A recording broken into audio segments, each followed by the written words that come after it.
وہ تمام طالبات جنہوں نے بخاری شریف کی آخری حدیث اور آخری باب پڑھنا ہے، وہ بخاری شریف جلد 2 کے آخری صفحات کو کھول لیں۔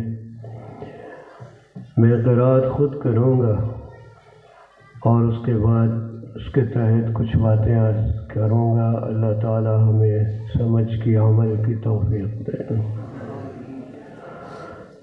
الحمد للہ رب العالمین والعاقبۃ للمتقین والصلاة والسلام على خیر خلقہ سیدنا و مولانا محمد وآلہ واصحابہ اجمعین، اما بعد فاعوذ باللہ من الشیطان الرجیم، بسم اللہ الرحمن الرحیم۔ باب قول اللہ ونضع الموازین القسط لیوم القیامہ وأن أعمال بني آدم وقولهم يوزن۔ وقال مجاهد رحمه الله: القسطاس العدل بالرومية، ويقال القسط مصدر المقسط وهو العادل، وأما القاسط فهو الجائر۔ وبالسند المتصل منا إلى الإمام الهمام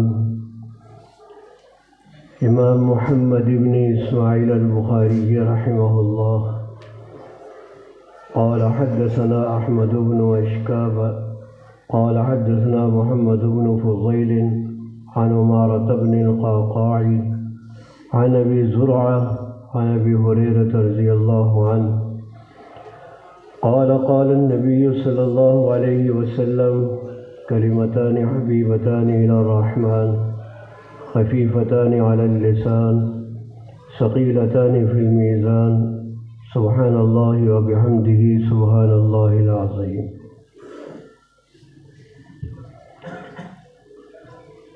میری عزیز بہنوں، بچیوں اور بزرگان محترم، بخاری شریف کے اس آخری باب کو پڑھنے سے اور آخری حدیث کو پڑھنے سے بخاری شریف کا اختتام ہوا اور ان طالبات کی تعلیم کی تکمیل ہوئی جنہوں نے یہاں پر اپنی تعلیم شروع کی تھی۔ اللہ تعالیٰ ان کے پڑھنے کو قبول فرمائے، ان کے لیے باعث برکت بنائے اور ان کو آگے پڑھتے پڑھاتے رہنے کی توفیق عطا فرمائے۔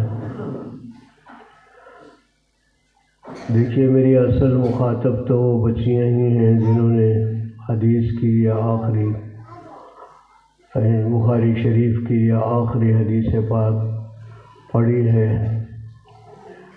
ضمناً باقی سب بھی مخاطب ہیں۔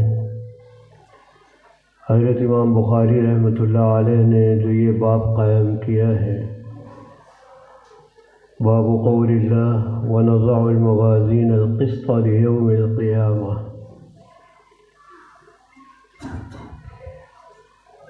اس کا مطلب ہے کہ ہم قیامت کے دن ترازوئے انصاف کی ترازوئیں قائم کریں گے۔ اور ترازوئیں کیوں قائم کی جاتی ہیں؟ تولنے کے لیے۔ تو مطلب یہ نکلا کہ قیامت کے دن ہم لوگوں کے اعمال تولنے کے لیے ترازوئیں قائم کریں گے اور سب کے اعمال کو تولیں گے۔ اعمال چاہے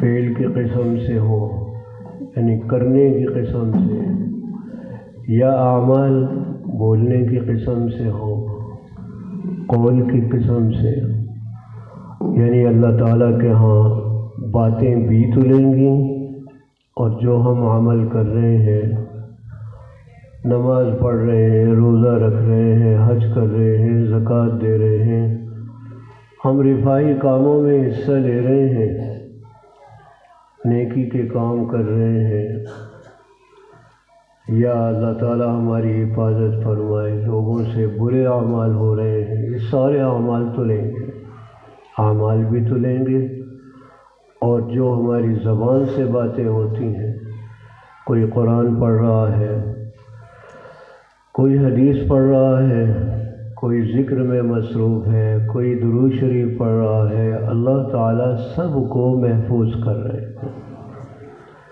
اور سب کو اللہ تعالیٰ تولیں گے، باتیں بھی تولیں گے، عمل بھی تولیں گے۔ تو یہ نہ سمجھیے کہ ہم جو کچھ عمل کرتے ہیں وہ ختم ہو جاتا ہے، فنا ہو جاتا ہے، یا جو ہم باتیں کرتے ہیں، اللہ کا ذکر کرتے ہیں یا قرآن پڑھتے ہیں، بس یہ ہمارے پڑھتے ہی فنا ہو جاتا ہے، ختم ہو جاتا ہے، ایسا نہیں ہے۔ اللہ تعالیٰ ان کی حفاظت فرمائے۔ دیکھو آج کل تو معاملے کو سمجھنا بہت آسان ہے۔ کیمرہ ہمارے اعمال کو محفوظ کر لیتا ہے۔ چاہے ہم 100 سال بعد دیکھنا چاہیں کہ ہم نے کیا عمل کیے تھے، اس وقت وہ دیکھ لیں گے۔ اسی طرح ٹیپ ریکارڈر، اور آج کل تو وہی آسان صورت موبائل کی ہے، وہ ہمارے اعمال کو بھی محفوظ کر لیتا ہے اور ہماری باتوں کو بھی محفوظ کر لیتا ہے۔ تو انسان کی بنائی ہوئی چیزیں ہمارے اعمال کو، ہماری باتوں کو محفوظ رکھ لیتی ہیں۔ تو اللہ تعالیٰ کی ذات تو فعال لما یرید ہے، وہ تو یخلق ما یشاء کے منصب پر فائز ہیں، ان کے لیے تو کوئی بھی مشکل نہیں۔ ہم جو عمل کر رہے ہیں، جو ہماری زبان سے باتیں ہو رہی ہیں، سب اللہ کے ہاں محفوظ ہو رہے ہیں۔ ہمارے دائیں بائیں کندھوں پر اللہ نے فرشتے بٹھا رکھے ہیں، وہ ہماری باتوں کو محفوظ کر رہے ہیں، ہمارے اعمال کو محفوظ کر رہے ہیں۔ اللہ تعالیٰ نے انہیں لگا رکھا ہے، اور قیامت کے دن جب حساب و کتاب ہوگا تو ان کے لکھے ہوئے دفاتر کھول دیے جائیں گے۔ انسان کی تا حد نگاہ پھیلے ہوئے ہوں گے، اور آج اس کو سمجھنا بھی کوئی مشکل نہیں ہے۔ لوگ ہم سے کہتے ہیں جی یہ ہماری لمبی لمبی زندگی ہوتی ہے، اس زندگی میں ہم ہزاروں نہیں لاکھوں کروڑوں اعمال بھی کرتے ہیں، باتیں بھی کرتے ہیں، تو کیسے محفوظ ہوں گی؟ اور وہ کتنی جگہ گھیریں گے؟ اب تو بھائی یہ مسئلہ بھی بڑا آسان ہو گیا۔ ہمارے موبائلوں میں جو سمیں ہوتی ہیں، آپ اندازہ کریں کہ وہ ہمارے کیا کیا اعمال کو اور اقوال کو، اتنی سی سم ہوتی ہے اور وہ اپنے اندر سمو لیتے ہیں۔ انسان کی بنائی ہوئی سم اگر ہمارے ہزاروں لاکھوں اعمال کو سمو لے اور ہماری باتوں کو سمو لے، تو اللہ تعالیٰ کے لیے کیا مشکل ہے؟ اللہ کے لیے تو کوئی مشکل نہیں ہے۔ اللہ کے یہاں ایک سم ہو چھوٹی سی اور سب کچھ اس میں آ جائے، اور جب دیکھنے دکھانے کا معاملہ ہوگا تو اللہ اسی سم کو جلا دیں گے نا بھائی دیکھو۔ اللہ کے لیے تو کچھ مشکل نہیں ہے۔ اللہ تعالیٰ دنیا میں یہ نقشے دکھا رہے ہیں تو آخرت میں یہ نقشے دکھائیں گے۔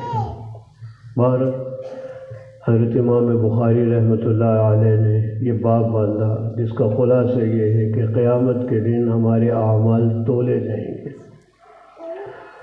دیکھو ایک اعمال کا تولنا ہوتا ہے معلوم کرنے کے لیے کہ کس کے اچھے عمل زیادہ ہیں اور کس کے برے عمل زیادہ ہیں، تاکہ اچھے عمل زیادہ ہوں تو نجات کا فیصلہ ہو جائے، برے عمل زیادہ ہوں تو اس کو سزا دی جائے۔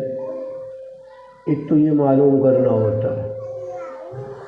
تو اللہ تعالیٰ اس لیے نہیں تولیں گے کہ اللہ جانے کہ کس کے عمل اچھے زیادہ ہیں اور کس کے برے عمل زیادہ ہیں، کیونکہ اللہ تعالیٰ تو ذرے ذرے سے، پتے پتے سے، ہر ڈھکی چھپی چیز سے واقف۔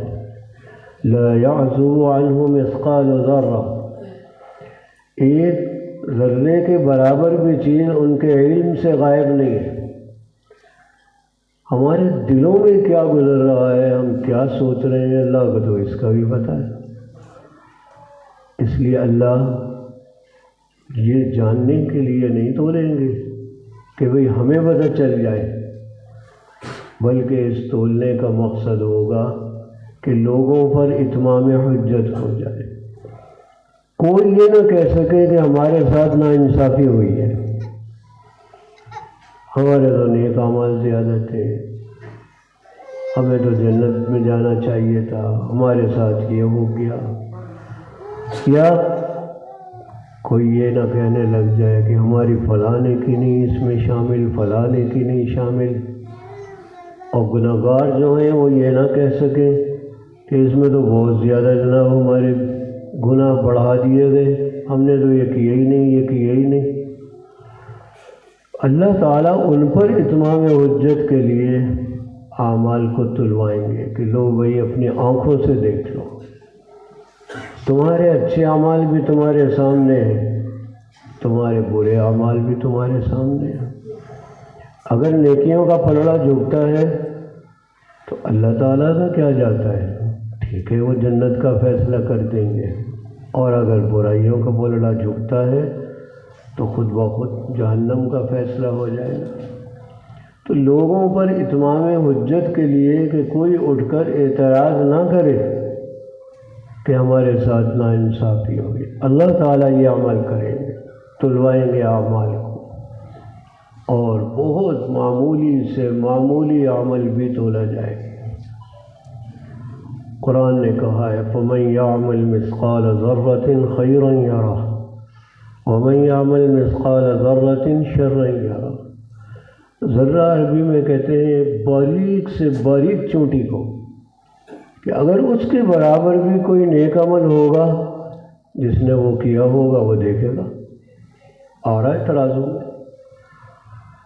حدیث شریف میں آتا ہے کہ اگر مسجد کی صفائی کی نیت سے کوئی شخص مسجد سے تنکا اٹھا کر باہر پھینک دے گا تو اللہ اس عمل کو بھی ترازو میں رکھے۔ اب یہ کتنا بڑا عمل ہے، میں آیا، میں نے دیکھا تنکا پڑا ہوا ہے، اٹھا کے میں نے باہر پھینک دیا، یہ بھی عمل ہمارا کیا ہوگا، ترازو میں رکھا جائے گا۔ فَمَن يَعْمَلْ مِثْقَالَ ذَرَّةٍ خَيْرًا يَرَهُ،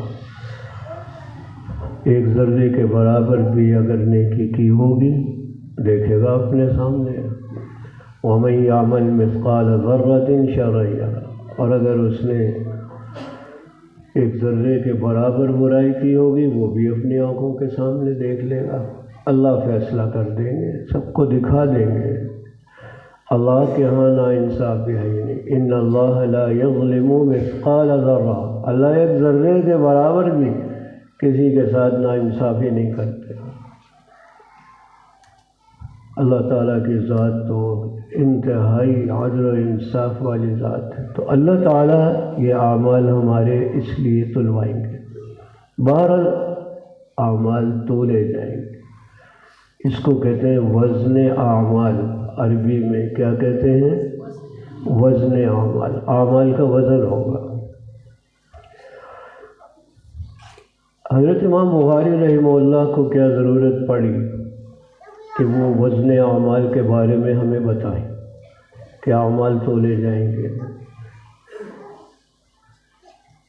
حضرت امام بخاری رحمہ اللہ نے یہ بات کیوں باندھا، تو دیکھو دو وجہ میرے سامنے آتی ہیں۔ ایک وجہ تو یہ ہے کہ ان کے زمانے میں ایک گمراہ فرقہ تھا جس کو معتزلہ کہتے ہیں،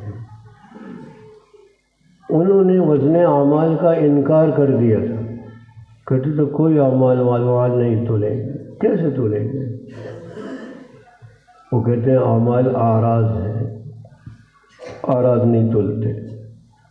جیسے دیکھیے ایک دیوار ہے، دیوار یہ تو جوہر ہے، لیکن اس دیوار پر جو رنگ ہے وہ رنگ جو ہے عارضے آراز تلا نہیں کرتے۔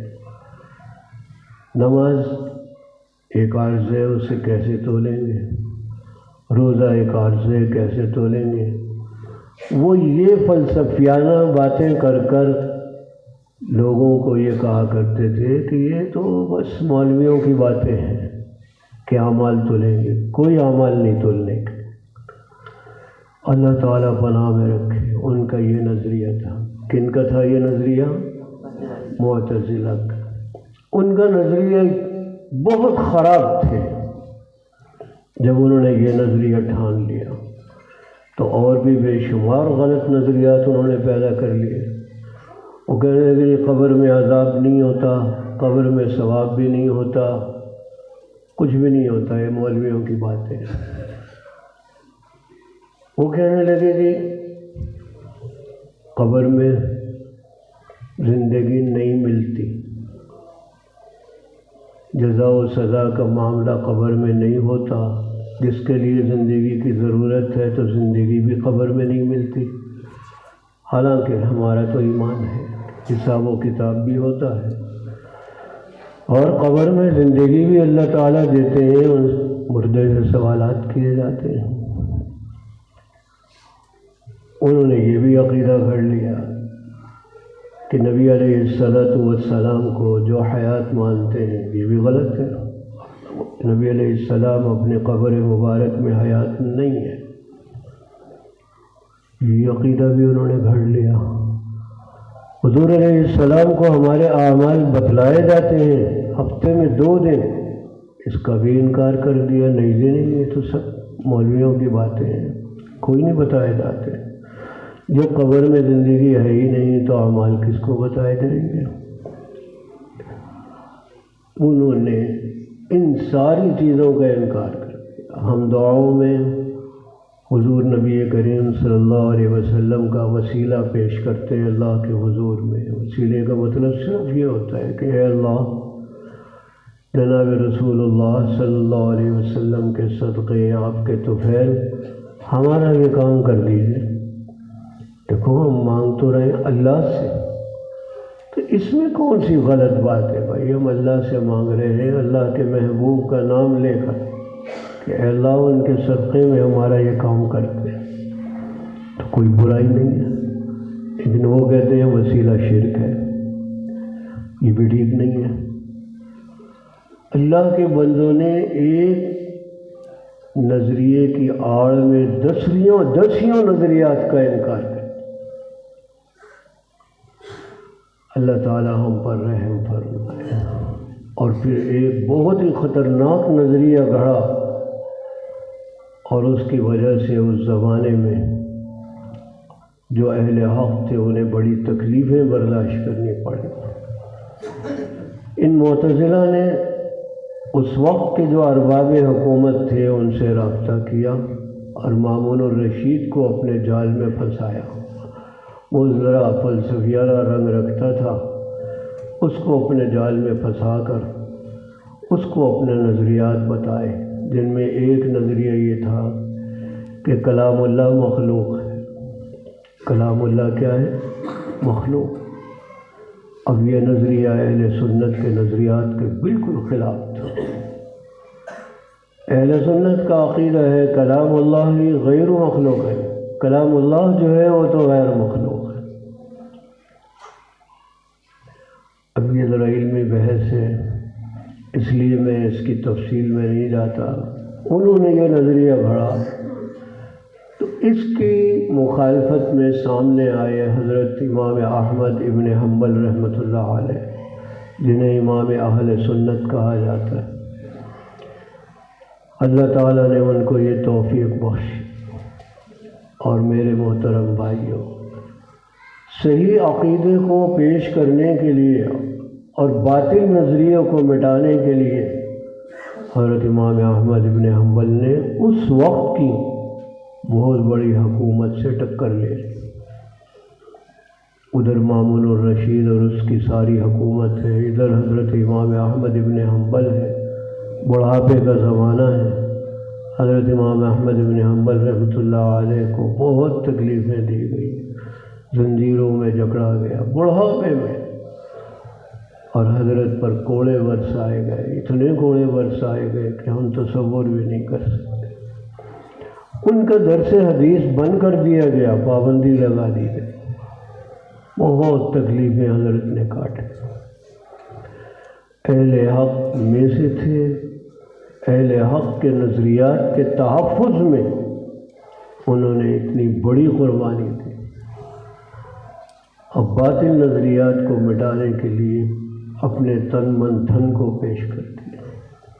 ہمیں بھی یہ سبق لینا چاہیے کہ ہم گمراہ نظریات اور باطل نظریات سے بچیں، بلکہ اس کے سامنے سینہ سپر ہو جائے۔ میرے محترم بھائیوں، میری عزیز بہنوں اور بچیوں، یہ قرب قیامت کا دور ہے، فتنوں کا دور ہے، بڑے بڑے دجالی فتنے جو ہیں وہ پیدا ہو رہے ہیں،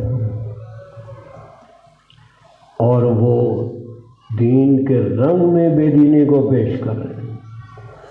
یہ جو ہمارا موبائل ہے، میں تو اسے میزائل کہتا ہوں، میزائل، اس میں ان ملحدین کے افکار اور نظریات آتے ہیں۔ اس وقت بڑے بڑے ملحد اپنی تقریروں لیکچروں کے ذریعے سے گمراہ عقیدوں کو اور گمراہ نظریات کو پیش کر رہے ہیں، اور ہمارے عوام کا اعتقاد اس موبائل پر اتنا ہو گیا کہ وہ اسے مجتہد بھی سمجھتے ہیں، وہ اسے فقیہ بھی سمجھتے ہیں، موبائل کو مفتی بھی سمجھتے ہیں۔ فتویٰ لینا ہوتا ہے، موبائل چلا کے فتویٰ لے لیتے ہیں، کسی مسئلے کی تحقیق ہوتی ہے، موبائل چلا کے تحقیق کر لیتے ہیں۔ الامان والحفیظ، لیکن یہ نہیں پتہ کہ پیچھے کوئی تبرعی بول رہا ہے، کوئی مرزائی بول رہا ہے، کوئی منکر حدیث بول رہا ہے، کون بول رہا ہے انہیں کیا پتہ۔ اور جب وہ وہاں سے سن لیتے ہیں تو ایسے مطمئن ہو جاتے ہیں جیسے ان پر وحی آئی ہے۔ اور جی مول صاحب آپ کیا باتیں کر رہے ہیں، میں نے تو سرچ کی ہے، موبائل پہ سرچ کی ہے، گوگل پہ سرچ کی ہے، مجھے تو یہ تحقیقات ملی ہیں، آپ کیا باتیں کر رہے ہیں، آپ کے پاس کیا علم ہے۔ یہودیوں کا یہی تو کارنامہ ہے کہ انہوں نے عوام کو علماء سے کاٹ کر رکھ دیا۔ اب وہ ساری باتیں، کوئی خواب کی تعبیر لینی ہو وہ بھی موبائل سے، کسی کام کے لیے استخارہ کرانا ہو موبائل کھول لیتے، کسی چیز کا کوئی مسئلہ معلوم کرنا ہو موبائل کھول لیتے، فتویٰ لینا ہو موبائل کھول لیتے۔ بنگال خدا یہ دیکھو پیچھے کون بول رہا ہے، کوئی پتہ نہیں۔ اس لیے موبائل کو اپنا آئیڈیل نہ بنائیں، علماء حق سے رابطہ رکھ کر ان سے مسائل پوچھیں، وہ جو مسائل بتائیں گے وہی حق ہوں گے، وہی سچ ہوں گے، اور وہی سرچ اور ریسرچ ہوگی جو بھی ہوگا۔ موبائل پہ تکیہ نہ کریں، یہ لوگوں کو گمراہی کی طرف لے جا رہے ہیں۔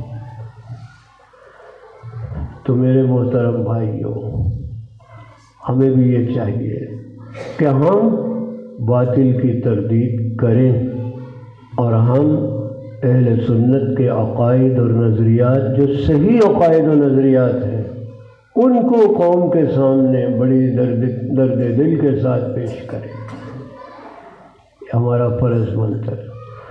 تو امام بخاری رحمۃ اللہ علیہ نے یہ جو باب قائم کیا، شارحین لکھتے ہیں، علماء بیٹھے ہیں پوچھ لیجیے، یہ انہوں نے معتزلہ کی تردید کرنے کے لیے باب قائم کی کہ بھئی ان کا نظریہ یہ ہے کہ اعمال نہیں تلیں گے، جبکہ قرآن یہ کہہ رہا ہے کہ اعمال تلیں۔ 8ویں سپارے کو کھول کے پڑھ لیں، مالک کا ہے والوزن یومئذ الحق، قیامت کے دن اعمال کا تلنا برحق ہے۔ اللہ کہیں برحق ہے، وہ کہتے ہیں تلیں گے ہی نہیں۔ کتنا بڑا تعداد ہے، اللہ کے رسول کہیں کہ اعمال تلیں گے، اور ایک فرقہ اٹھ کر کہے کہ جی کوئی نہیں تلے گا۔ یہ تو اللہ اور اللہ کے رسول سے گویا مقابلہ ہو گیا۔ ان سے معارضہ ہو گیا۔ قرآن نے جگہ جگہ اعمال کے تولے جانے کو بیان کیا، جگہ جگہ۔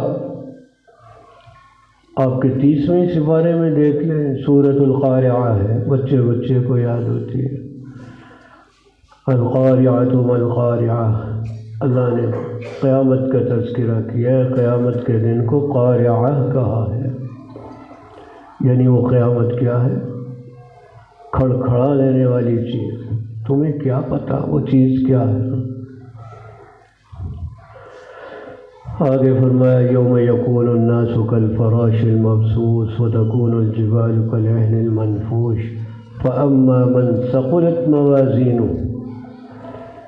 جن کی تولیں جو ہیں وہ وزنی ہو گئی نیکیوں والی، فہو فی عیشۃ راضیہ، وہ تو بڑی پسندیدگی کی عیش میں ہوں گے، بڑی اچھی عیش میں ہوں گے۔ ومن خفت موازینہ، جن کی تولیں جو ہیں ہلکی رہ گئیں، فأمہ ہاویہ، تو ان کا ٹھکانہ ہاویہ ہو۔ وما ادراک ما ہی، بھائی تمہیں کیا پتہ کہ ہاویہ کیا ہے؟ نار حامیہ، تو گرم اور کھولتی ہوئی آگ۔ دیکھو اللہ تعالیٰ نے ہماری یاد دہانی کے لیے اس چھوٹی سی صورت میں بھی اعمال کے تلنے کا تذکرہ کر دیا اور بتا دیا تمہاری نجات اور عذاب کا دار و مدار اس پر ہے۔ اگر اعمال نیک اچھے ہو گئے تو سمجھ لو کہ جنت مل گئی، برے اعمال کا پلڑا بھاری ہو گیا اور نیک اعمال کا پلڑا وہ ہلکا رہ گیا تو پھر جہنم ٹھکانا ہے۔ اللہ ہماری حفاظت فرمائے۔ تو وزن اعمال بڑھا، اعمال تولے جائیں گے اور اللہ تولیں گے۔ کیسے تولیں گے؟ اللہ جانتے ہیں کہ وہ کیسے تولیں گے۔ آج تو دیکھو سائنس کے اس دور میں کیا کچھ چیزیں نہیں تل رہی، ہوا بھی تل رہی ہے نا ہوا، اسی طرح سے ہمارا بخار بھی تل جاتا ہے۔ ہمارا ٹمپریچر کتنا ہے اس وقت، ہوا کا ٹمپریچر کیا ہے، موسم کا ٹمپریچر کیا ہے، سب تل رہا ہے۔ اب دیکھو ہیرے جواہرات بھی تل رہے ہیں، ان کے ترازو اور ہیں، اور ٹرک بھی تل رہے ہیں، جہاز بھی تل رہے ہیں، ان کے ترازو اور ہیں۔ دنیا میں جب یہ چیزیں سب تل رہی ہیں، یعنی ہمیں ٹمپریچر کتنا ہے یہ بھی تل رہا ہے، ہوا کتنی ہے یہ بھی تل رہا ہے، موسم کیسا ہے وہ بھی پتہ چل رہا ہے۔ تو اللہ تعالیٰ کو ہمارے اعمال کا تولنا کون سا مشکل ہے؟ تولیں گے اللہ تعالیٰ۔ تو میرے محترم بھائیوں، قیامت کے دن اعمال کیا ہوں گے؟ بولیے، اعمال تولے جائیں گے۔ امام بخاری رحمہ اللہ نے ہمیں یہ نظریہ دیا ہے اور یہ سبق بھی دیا ہے کہ صحیح نظریات کو پھیلاؤ اور جو غلط نظریات ہیں ان کی تردید کرو۔ حضرت امام بخاری رحمۃ اللہ علیہ نے ہمیں یہ سبق دیا، یہ درس دیا۔ آپ کو ایک بات آج یہ سمجھنی چاہیے کہ آج کل لوگ کہتے ہیں بس جی بس مثبت بات کرو، منفی بات نہیں کرو، کسی کو کچھ نہ کہو۔ بھائی صحیح نظریات کا پیش کرنا، غلط باتوں کی تردید کرنا، یہ تو نصب العین ہے قرآن کا بھی اور حدیث کا بھی۔ قرآن نے بھی ہمیں یہی کہا، کنتم خیر امت اخرجت للناس، تم بہترین امت ہو جو لوگوں کی نفع رسانی کے لیے نکالے گئے ہو۔ اب بہترین امت کیوں ہو؟ تأمرون بالمعروف وتنہون عن المنکر، تم اچھائیوں کا حکم دیتے ہو، برائیوں سے روکتے ہو۔ یہی ہے اچھے نظریات کا پھیلانا اور برے نظریات سے لوگوں کو بچانا۔ قرآن بھی یہی کہہ رہا ہے، حدیث پاک بھی یہی کہہ رہا ہے۔ حضور علیہ السلام نے صاف فرما دیا من رأى منکم منکرا فلیغیرہ بیدہ، تم میں کوئی برائی ہوتے ہوئے دیکھے گا، اور برائیاں ایک عملی ہوتی ہیں اور ایک اعتقادی ہوتی ہیں۔ اعتقادی برائی بہت خطرناک ہوتی ہے بنسبت عملی برائی کے۔ تو جو تم میں سے کوئی برائی ہوتے دیکھے فلیغیرہ بیدہ، ہاتھ سے روکے، اگر اس کی طاقت نہیں تو زبان سے روکے، اور زبان سے روکنے کی بھی ہمت نہیں تو کم از کم اس کو دل سے برا جانے، اس کے علاوہ ایمان نہیں ہے۔ تو میرے محترم بھائیوں، حضرت امام بخاری رحمۃ اللہ علیہ نے اس باب کو باندھ کر ہمیں یہ نظریہ دیا، یہ سبق دیا کہ اچھائیوں کو پھیلاؤ اور برائیوں سے روکو۔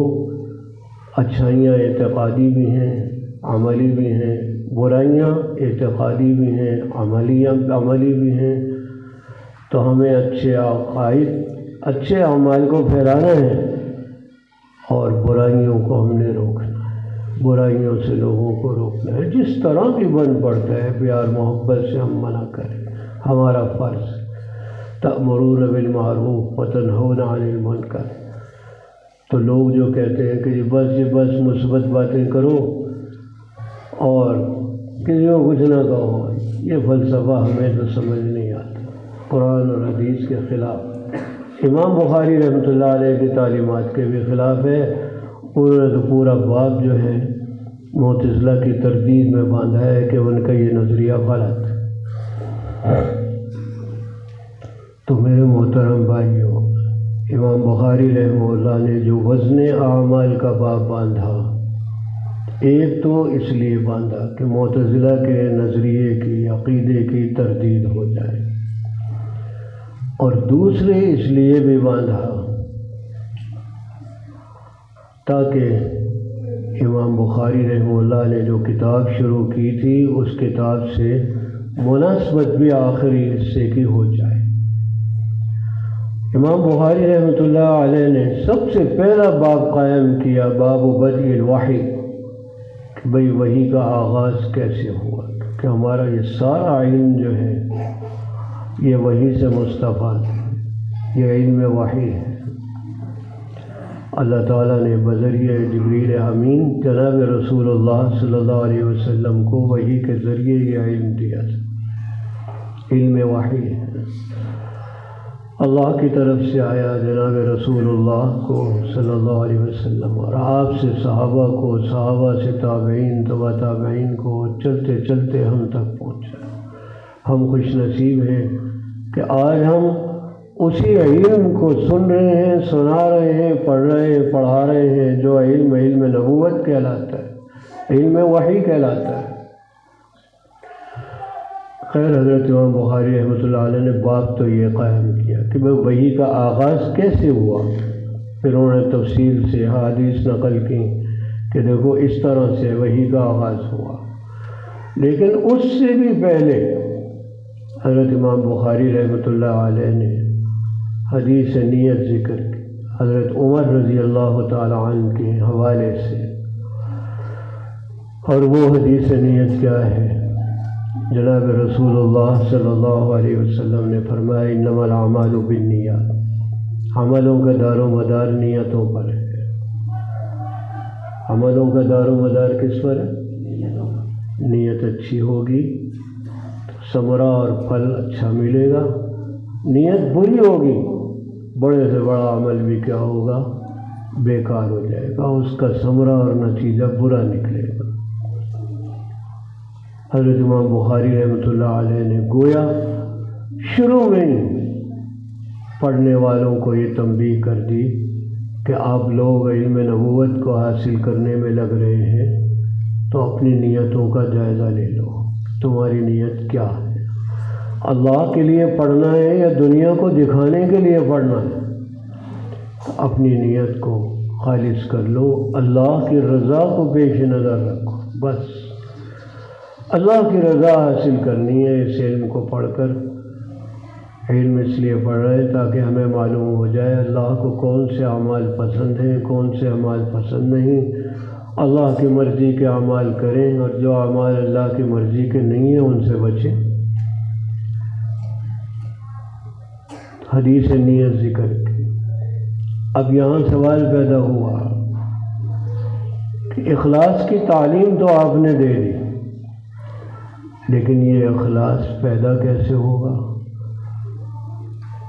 اس کا طریقہ بتا دیا یہ آخری باب کا قائم کر کے کہ اپنے اندر فکر آخرت پیدا کرو، فکر آخرت پیدا کرو اور یہ سوچا کرو کہ اللہ کے حضور میں ہم نے پیش ہونا ہے، ہم نے اپنے عملوں کا حساب دینا ہے اور وہاں ہمارے سارے بھید کھل جائیں گے۔ جب یہ تصور ہمارے اندر پیدا ہوگا اور آخرت کی فکر قائم ہوگی تو ہمارے اندر اخلاص آ جائے گا۔ تو گویا یہ مناسبت ہو گئی۔ شروع میں کیا کہا کہ اپنی نیتوں کو خالص کرو، آخر میں بتایا نیت کیسے خالص ہوگی؟ فکر آخرت سے خالی ہو، فکر آخرت پیدا کرو۔ اللہ تعالی ہمارے اندر آخرت کی فکر پیدا فرمائے۔ اب تو ہم بالکل بے دھڑک ہو گئے، عام معاملات میں ہم کہہ دیتے ہیں کہ جی جب قیامت آئے گی دیکھی جائے گی، دیکھی جائے گی۔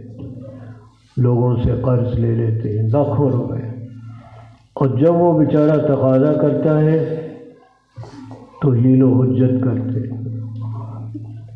دینے کو تیار نہیں ہوتے، اور وہ کہہ دیتا ہے بیچارہ یہ دیکھ کر کے یہ تو دینے والا نہیں ہے، اچھا یہاں نہیں دیتے میں آخرت میں لے لوں گا۔ کہ تو ٹھیک ہے قیامت آئے گی پھر دیکھ لیں گے۔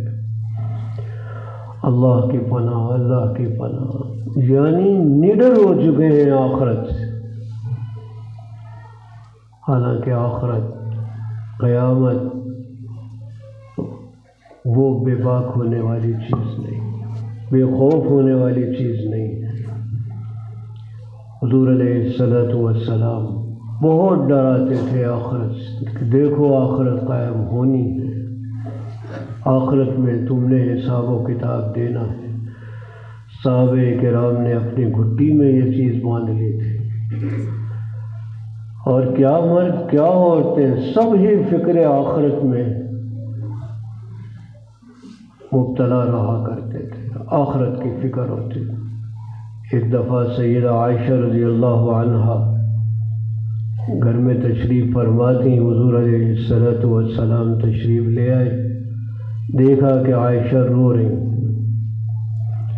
آپ صلی اللہ علیہ وسلم نے پوچھا عائشہ کیا ہوا، کیوں رو رہی ہو؟ کہنے لگے آخرت کا خیال آ گیا کہ آپ یہاں تو ہمیں ملتے ہیں، ہمیں یاد رکھتے ہیں، آخرت میں جب حضرت آدم سے لے کر قیامت تک پیدا ہونے والے سارے بنی نوع انسان موجود ہوں گے تو کیا اس وقت بھی آپ ہم کو یاد رکھیں گے؟ یہ فکر ان کو سوار ہوئی، اور ایسی سوار ہوئی کہ رونے لگ گئی۔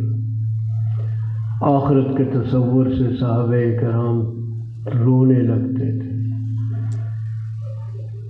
ایک صحابی ساری رات کروٹیں بدلتے بدلتے صبح کر دیتے ہیں، نیند نہیں آتی، پوچھا جاتا ہے کیا ہوا؟ فکر آخرت نے، جنت جہنم کے خیالات نے میری نیند اڑا دی، نیند نہیں آتی۔ خیر، حضرت عائشہ رضی اللہ عنہا نے یہ عرض کیا کہ میں اس لیے رو رہی ہوں، پتہ نہیں آپ اس وقت اس مشکل کی گھڑی میں ہمیں یاد رکھیں گے یا نہیں۔ فرمایا عائشہ 3 مقامات تو واقعی ایسے ہوں گے کہ کوئی کسی کو یاد نہیں رکھے گا۔ ان میں پہلا مقام تو وہ ہوگا کہ جہاں پر لوگوں کے اعمال تولے جا رہے ہوں گے، وہی وزن اعمال والی بات حضور نے بتا دی۔ جہاں لوگوں کے اعمال تولے جا رہے ہوں گے، ہر شخص نفسی نفسی کا شکار ہوگا، پتہ نہیں میری نیکیوں کا پلڑا جھکتا ہے وزنی ہوتا ہے، یا برائیوں کا پلڑا جھکتا ہے وہ وزنی ہوتا ہے۔ ہر شخص کو یہ فکر دامنگیر ہوگی۔ ایسی صورت میں جب جان پر پڑی ہوئی ہو کون کسی کو یاد رکھتا ہے؟ ہر شخص اپنی بچاؤ کی فکر میں ہوتا ہے۔ تو عائشہ اس گھڑی تو کوئی کسی کو یاد نہیں رکھے، اور دوسری گھڑی وہ ہوگی جب اعمال نامے جو ہیں وہ لوگوں کے ہاتھوں میں دیے جائیں گے۔ اب ہر شخص کو یہ فکر ہوگی اللہ جانے میرے دائیں ہاتھ میں نامہ اعمال آتا ہے یا بائیں میں آتا ہے۔ قرآن نے ذکر کیا ہے کہ جس کو دائیں ہاتھ میں دیا جائے گا وہ کامیاب، جس کو بائیں ہاتھ میں دیا جائے گا وہ خائب و خاسر، ناکام و نامراد۔ ہر شخص کو فکر ہوگی۔ تو فرمایا بھائی یہ موقع ایسا ہوگا کہ کوئی کسی کو یاد نہیں رکھ سکے گا۔ اور تیسرے نمبر پر فرمایا پل صراط ایسا مقام ہے جہاں کوئی کسی کو یاد نہیں رکھ سکے۔ وہاں تو انبیاء کرام بھی یا رب سلم یا رب سلم یا رب سلم یہی آوازیں لگا رہے ہوں گے، یہی زبان سے کہہ رہے ہوں گے، تو کون کس کو یاد رکھے گا؟ یا رب سلم کا معنی ہے الہی بچانا، الہی بچانا۔ تو تین مقام ایسے ہوں گے کوئی کسی کو یاد نہیں رکھ سکے۔ میں عرض کر رہا تھا صحابہ کرام کو فکر آخرت تھی، اور صحابہ تو بھائی ہمارا نظریہ اور عقیدہ ہے کہ تمام کے تمام جنتی ہیں۔ کیوں بھائی آپ کا نظریہ یہی ہے کہ نہیں؟ آج کل لوگ صحابہ کے بارے میں بھی باتیں کرتے ہیں، فلاں صحابی یوں اور فلاں صحابی یوں۔ حضرت معاویہ رضی اللہ عنہ کے بارے میں بڑی باتیں کرتے ہیں۔ معمولی سے معمولی صحابی کے بارے میں بھی ہمارے دل میں کدورت ہوگی تو یہ ہماری نجات نہیں ہونے دے گی، اللہ روک لیں گے۔ میری اس پاک باز جماعت کے فلاں فرد کے بارے میں تمہارے اندر یہ خیالات تھے، یہ کدورتیں تھیں، انہوں نے تمہارا کیا بگاڑا تھا؟ تو اپنے دل کو آئینے کی طرح صاف رکھنا چاہیے صحابہ کرام علیہم الرضوان کے بارے میں۔ تمام صحابہ ہمارا کیا عقیدہ ہے کہ تمام صحابہ جنتی ہیں؟ بولو بھائی، تمام صحابہ، ہاں کیا عقیدہ ہونا چاہیے ہمارا کہ تمام صحابہ بغیر کسی استثناء اور تخصیص کے سب کیا ہیں؟ اللہ ان سے راضی ہیں، وہ اللہ سے راضی، رضی اللہ عنہم ورضوا عنہ۔ دنیا ہی میں ان کو یہ پروانہ مل گیا۔ اور یہ نظریہ مجھ سے لے لیں کہ کسی صحابی کے بارے میں آپ نے منفی گفتگو نہیں کرنی، کسی صحابی کے بارے میں دل میں کدورت نہیں رکھنی۔ حضرت معاویہ ہو یا حضرت علی ہو یا کوئی ہو، یہ سب اللہ کی پاک باز جماعت کے افراد تھے، اللہ ان سے راضی ہیں۔ جب اللہ ان سے راضی ہیں تو یار میں اور آپ کیا ہوتے ہیں کہ ہم ان سے بگڑے؟ بڑی بحثیں ہوتی ہیں، اور یہی موبائل جو ہے اپنی خرافات کے ذریعے صحابہ کے بارے میں ہمیں تردد میں ڈالتا ہے۔ تو میں بتا رہا تھا صحابہ کرام کا حال دیکھیے کہ ان کو کس قدر آخرت کی فکر۔ حضور علیہ السلام کے ایک جانثار صحابی ہیں حضرت انس رضی اللہ عنہ۔ یہ بچپن میں حضور کے پاس آئے تھے، اور جب حضور اکرم صلی اللہ علیہ وسلم کا انتقال ہوا تو عمر صرف 18 برس تھی۔ گویا ان کا لڑکپن کا زمانہ تھا، جوانی بھی تھی لیکن ابھی بھرپور جوانی تو نہیں کہہ سکتے، لیکن ان کا حال دیکھی۔ حضور علیہ السلام ان سے بے پناہ محبت کرتے تھے، وہ حضور علیہ السلام کے کام کاج کرتے، انہوں نے حضور علیہ السلام کی گھریلو باتیں ہمیں بتائیں کہ حضور گھر میں یہ کام کرتے، اس طرح سے رہتے، حضور علیہ السلام کا کھانا ایسے ہوتا، پینا ایسے ہوتا، حضور کا اٹھنا بیٹھنا ایسے ہوتا، حضور کا کردار و گفتار اس طرح ہوتا۔ یہ سب حضرت انس نے ہمیں بتایا۔ ایک دفعہ حضرت انس رضی اللہ عنہ نے حضور علیہ السلام سے عرض کیا کہ یا رسول اللہ صلی اللہ علیہ وسلم ایک خواہش ہے، پوری کر دیں۔ پوچھا انس کیا خواہش ہے؟ عرض کیا خواہش یہ ہے کہ قیامت کے دن اللہ کے حضور میں میری سفارش کر۔ اندازہ کیجیے، ہم ہوتے تو خدا جانے کتنی دولت مانگتے، کتنا سونا چاندی مانگتے، ہیرے جواہرات مانگتے۔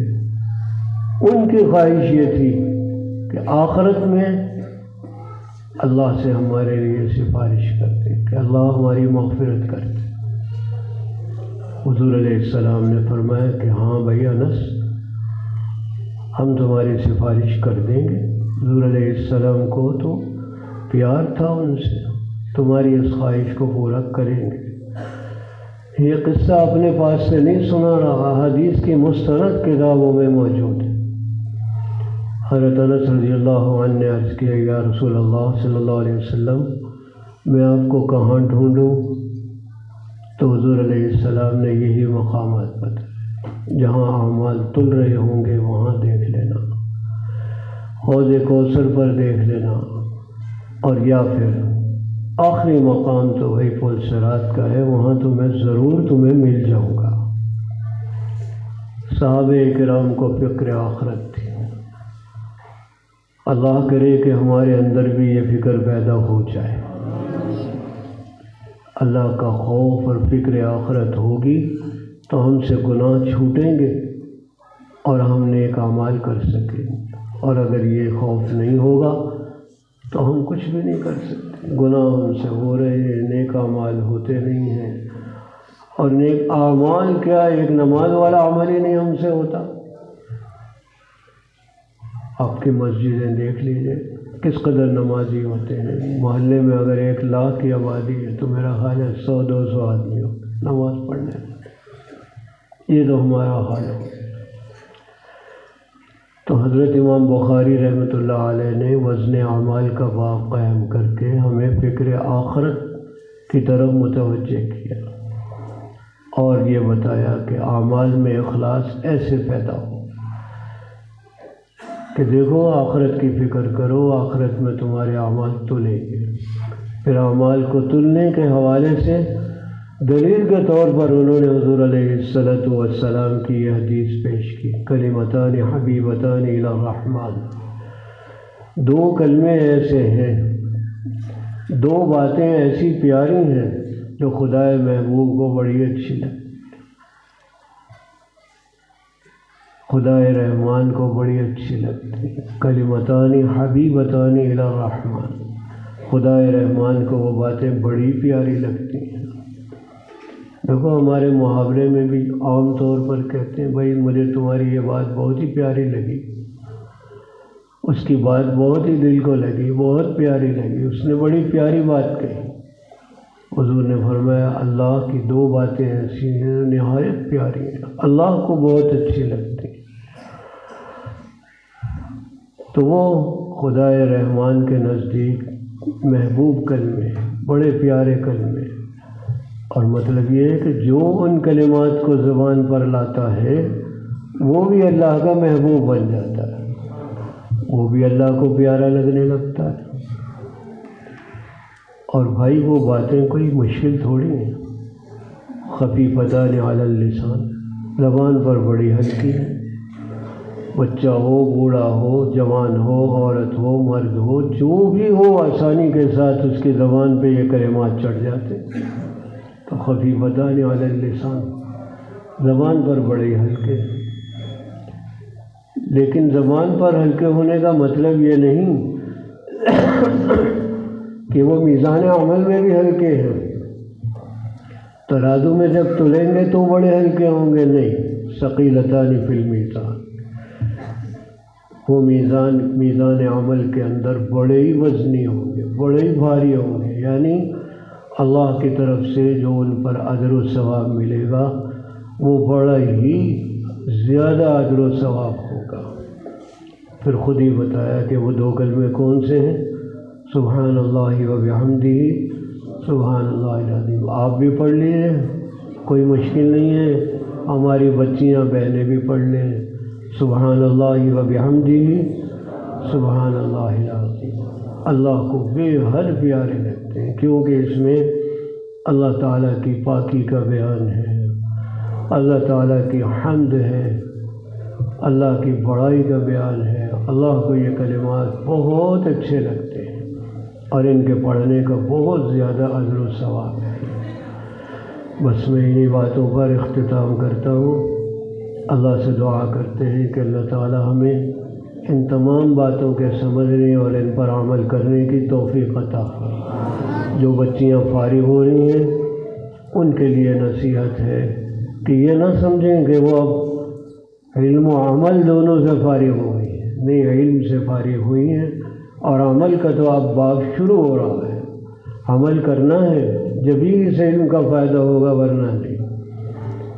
اور علم کی برکت یہ ہے کہ علم کو آگے پھیلایا جائے اور علم کو پڑھایا جائے، تو یہ بچیاں ایک تو اپنے کردار گفتار کو اچھا بنائیں، اپنے اخلاق کو اچھا بنائیں، تاکہ ان کو دیکھ کر دوسری بچیوں کا حوصلہ ہو اور وہ بھی مدرسوں کی طرف آئیں، دین کے لیے نیک نام بنے، بدنام کرنے والی نہ بنے، اور اس علم کو آگے پہنچانے والی بنے۔ اللہ تعالی ہمیں عمل کی توفیق عطا فرمائے۔ وآخر دعوانا الحمد للہ رب العالمین۔